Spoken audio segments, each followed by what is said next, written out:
Kemudian kita lihat lagi, ya. Ketika kita sholat itu kan yang pertama apa? Rukun pertama niat. Apa itu niat? Nah, niat ini kalau dalam bahasa syariat qasdusi muqtaranan bi fi'lih. Menyengaja sesuatu di mana sesuatu itu langsung diperbuat.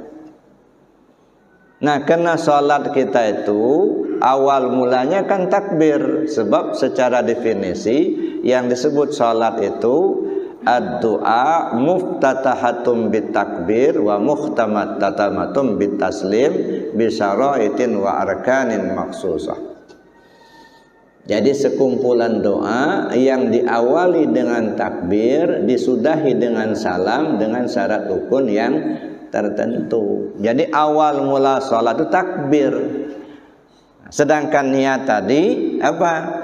Qasdusi muqtaranan, beserta. Nah, jadi awal perbuatan disitulah niat mulai terpasang. Karena awal sholat ditakbir, maka niat pada saat takbir, gitu. Nah, mana takbir? Antara alif Allah dengan ro akbar. Allahu akbar. Kan di situ takbirnya. Nah, disitulah niat terpasang. Nah, itu yang disebut dengan niat, kesengajaan hati tadi.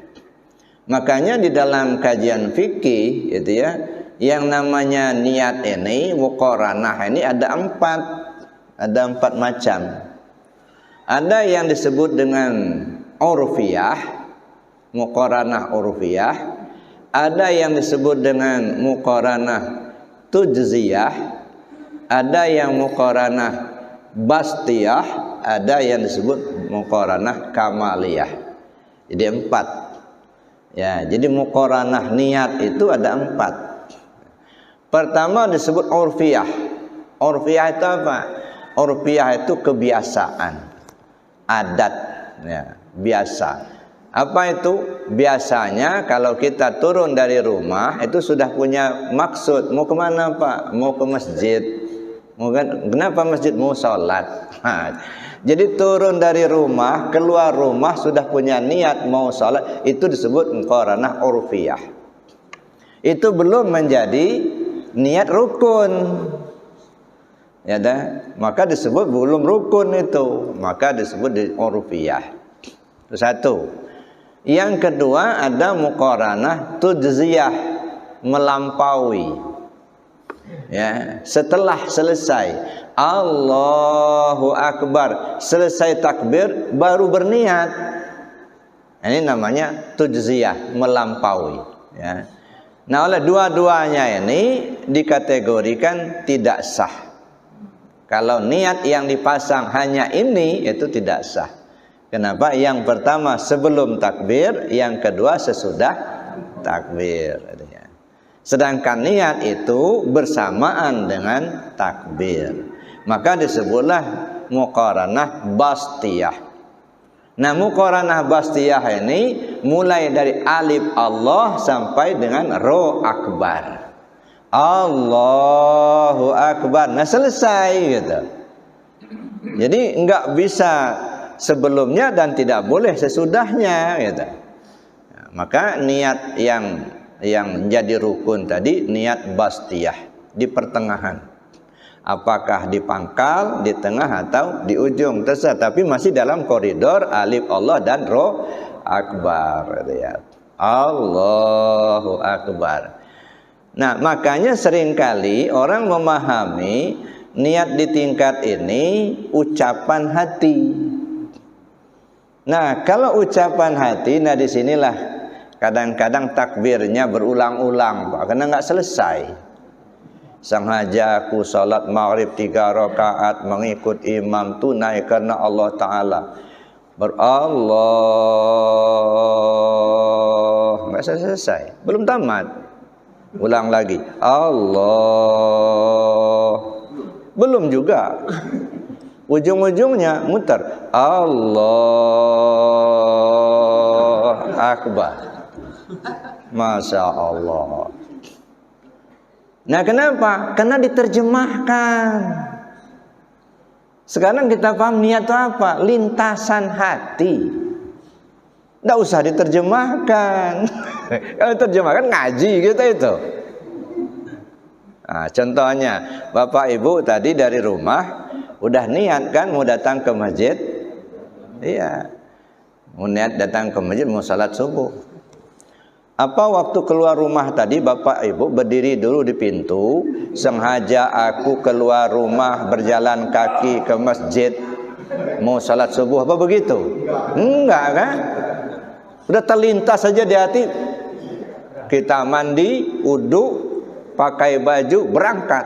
Nanti di perjalanan mau kemana Pak? Ke masjid. Enggak pernah kita ucap sengaja aku salat berjalan kaki, enggak.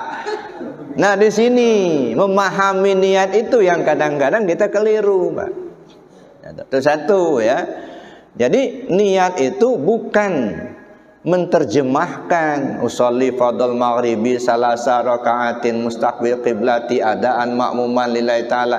Mau dibaca silakan, tapi nggak usah diterjemahkan di hati. Udah tahu bahwa kita itu sholat maghrib, udah ngerti kita sholat maghrib itu 3 rakaat. Udah paham kita sholat ini menghadap kiblat, sudah. Kita ini berjamaah ngikut imam, udah nggak usah disebutkan imamnya Pak Rahman, nggak usah. Udah paham lah, itu namanya lintasan hati. Maka cepat Allahu Akbar, selesai. Satu, yang kedua, ya. Kan sesudah niat. Nah, nanti kita kupas lebih dalam lagi niat ini. Mana niat ini? Ya, niat ini setelah kita niat kan tegak. Tegak berdiri kan begitu. Nah, sekarang Bapak Ibu kalau sholat tuh niat dulu apa tegak dulu? Hah? Nah, ada dua model, ada dua pendapat. Tegak dulu apa niat dulu? Niat dulu. Nah, kenapa berdiri dulu baru niat? Dalam susunannya niat baru berdiri kan? Tapi dalam prakteknya berdiri dulu baru niat. Nah, kenapa kok berbeda?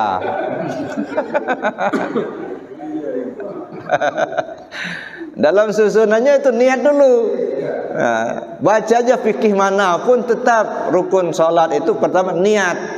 Nah, tapi dalam prakteknya berdiri dulu baru niat.